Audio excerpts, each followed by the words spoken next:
ચાલો હવે next topic જોઈએ, એક પરિમાણમાં સંપૂર્ણ અસ્થિતિસ્થાપક અથડામણ. તો આપણે કહ્યું કે સંપૂર્ણ અસ્થિતિસ્થાપક અથડામણમાં બે પદાર્થ જ્યારે અથડાય છે ત્યારે એકબીજા સાથે જોડાઈ અને એક કોમન વેગથી એ પછી ગતિ કરે છે. બરોબર છે? તો સંપૂર્ણ અસ્થિતિસ્થાપક અથડામણની અંદર પણ કુલ રેખીય વેગમાનનું સંરક્ષણ તો થવાનું છે જ, પણ ગતિ ઉર્જાનું સંરક્ષણ થશે નહીં. તો હવે અહીં આપણે જુઓ, એક કિસ્સો લઈએ કે જેમાં m1 અને m2 દળ ધરાવતા બે ગોળાઓ આપણી પાસે x અક્ષ ઉપર આકૃતિમાં દર્શાવ્યા મુજબ મૂકેલા છે. m2 દળવાળો ગોળો જે છે એને આપણે ગણતરીમાં સરળતા રહે તે માટે સ્થિર લઈએ. તો તેનો પ્રારંભિક વેગ v2i બરાબર 0, અને ધારો કે m1 દળ ધરાવતો ગોળો એ v1i ઝડપથી m2 ગોળા તરફ ગતિ કરી રહ્યો છે અને તેની સાથે અથડાય છે. હવે આ સંપૂર્ણ અસ્થિતિસ્થાપક અથડામણ છે, એટલે અથડામણ પછી બંને ગોળા જોઈન્ટ થઈ ગયા એટલે હવે તંત્રનું કુલ દળ આપણે ત્યાં લખ્યું m1 પ્લસ m2, અને હવે બંને ગોળા જે છે એટલે કે સમગ્ર તંત્ર જે છે હવે કોમન વેગ સામાન્ય વેગ vf થી ગતિ કરે છે. બરોબર છે?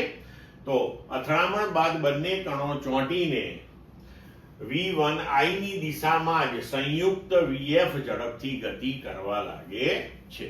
તો હવે આપણે અહીંયા આગળ બંનેનું દળ જાણીએ છીએ. v1i એ પણ જ્ઞાત રાશિ છે. તો અથડામણ પછીનો આ વેગ કેટલો છે એ આપણે શોધવાનો હોય, એટલે કે આ અજ્ઞાત રાશિ એ આપણે જ્ઞાત રાશિઓ જે છે તેના પદમાં મેળવવી પડે. હવે કોઈ પણ પ્રકારની અથડામણ હોય તો વેગમાનનું તો સંરક્ષણ થાય જ છે.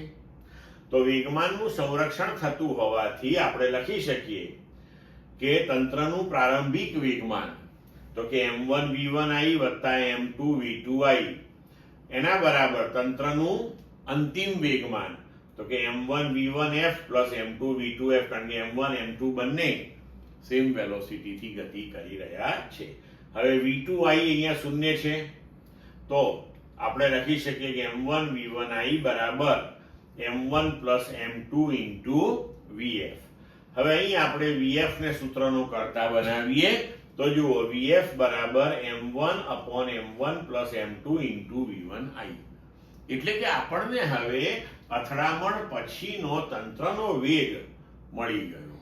બરોબર છે? તો એક કાર્ય પૂર્ણ થયું. હવે અહીંયા આપણે એવું કહીએ છીએ કે અસ્થિતિસ્થાપક અથડામણ છે માટે તેમાં ગતિ ઉર્જાનું સંરક્ષણ થતું નથી. બરોબર છે? ગતિ ઉર્જાનું આંતરિક ઉર્જામાં રૂપાંતરણ થાય છે, એટલે કે ગતિ ઉર્જા અહીંયા ઘટે છે. તો હવે આપણે ગતિ ઉર્જામાં થતા ફેરફારનું સૂત્ર મેળવીએ. બરોબર છે? તો અથડામણ દરમિયાન ગતિ ઉર્જાનો વ્યય થાય છે. તો અહીંયા આપણે ડેલ્ટા કે ગતિ ઉર્જામાં થતો ફેરફાર એને એવી રીતે લઈશું કે પ્રારંભિક ગતિ ઉર્જા એટલે કે અથડામણ પહેલાની ગતિ ઉર્જા માઇનસ અથડામણ બાદની ગતિ ઉર્જા, કારણ કે પ્રારંભિક ગતિ ઉર્જા વધારે હશે, પછી એનો વ્યય થયો એટલે અંતિમ થોડી ઓછી હશે, એટલે આપણે પ્રારંભિક માઇનસ અંતિમ એવી રીતના ફેરફાર લીધો છે. હવે અથડામણ પહેલાની ગતિ ઉર્જા તો પહેલા અને બીજા ગોળાની ગતિ ઉર્જાઓનો સરવાળો, તો બીજો ગોળો સ્થિર છે તો પહેલા માટે half m1 v1i square minus અથડામણ પછી તંત્રનું દળ m1 પ્લસ m2 એટલે કે હાફ ઇન્ટુ દળ ઇન્ટુ vf સ્ક્વેર એટલે કે વેગનો વર્ગ. બરોબર? હવે અહીંયા આપણે vf નું મૂલ્ય આ સમીકરણમાંથી લઈને અહીંયા ગોઠવી દઈએ. તો vf નો વર્ગ લેવાનો છે તો m1 square upon m1 plus m2 આખાઈનો વર્ગ ઇન્ટુ v1i નો વર્ગ. અહીંયા આપણે v1i લઈએ. બરોબર છે? હવે આ કેસમાં અહીંયા એક m1 પ્લસ m2 કેન્સલ થઈ જશે હવે half m1 v1 i square, half અહીંથી એક m1 અને v1 i સ્ક્વેર, એટલું આપણે કોમન લઈ લેવાય.